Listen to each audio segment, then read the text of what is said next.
जत विधानसभा क्षेत्रामध्ये 2009 नंतर इतक्या मोठ्या प्रमाणामध्ये पहिल्यांदाच पाऊस पडलेला आहे। एवढ्या जवळपास 15-16 वर्षानंतर मी स्वतः त्या सर्व भागात जाऊन काही गावांना भेटी देऊन आलोय, काही शेतकऱ्यांचं नुकसान झालंय त्यांना भेटी देऊन आलोय। 18 तारखेला मोठा पाऊस पडला, त्यामध्ये माडग्याळ सर्कलमध्ये 133 मिलीमीटर पाऊस पडला, उमदी सर्कलमध्ये 82 मिलीमीटर आणि तिकोंडी सर्कलमध्ये 67 मिलीमीटर। सरकारचा नियम आहे 65 मिलीमीटरच्या वर पाऊस जर पडला तर तिथं आपण नुकसान भरपाई सरकारच्या माध्यमातून दिली जाते। या तिन्ही ठिकाणी पंचनामे सुरू आहेत।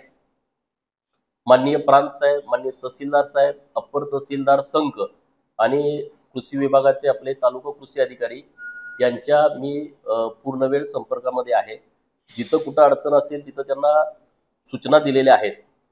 ज्या सर्कलमध्ये जास्त पाऊस पडला नाही तिथील तलाठी किंवा कृषी सहाय्यक असतील यांना जिथं जास्त पाऊस पडलाय तिथं शिफ्ट केलेलं आहे पंचनामे करण्यासाठी। त्यातून जरी काही लोकांना काही अडचणी असतील तर नक्की त्यांनी माझे संपर्क साधावा। माननीय तहसीलदार साहेब, माननीय प्रांत साहेब, माननीय अप्पर तहसीलदार यांच्याशी संपर्क साधावा।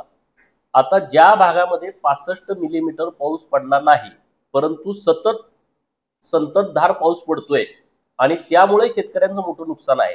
उदाहरणार्थ खैराव येथे जवळपास 500 एकरामधला कांदा हा वाया गेलेला आहे। कांद्याचं मोठ्या प्रमाणात नुकसान झालंय। खैराव पासून 35 किलोमीटर सेगाव आहे आणि तिथं प्रजननमापन यंत्र आहे।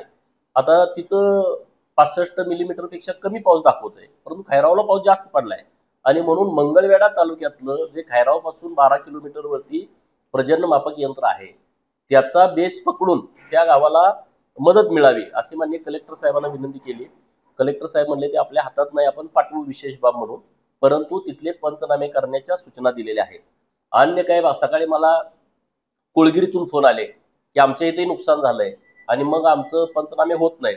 तर मी आता माननीय जिल्हाधिकारी साहेबांना विनंती करतोय, आपल्या माध्यमातून करतोय, मी त्यांना भेटून पण करतोय की जिथं नुकसान झालेलं आहे परंतु 65 मिलीमीटर पेक्षा पाऊस कमी आहे तरी सुद्धा त्या सर्व शेतकऱ्यांचे आपण पंचनामे करावे।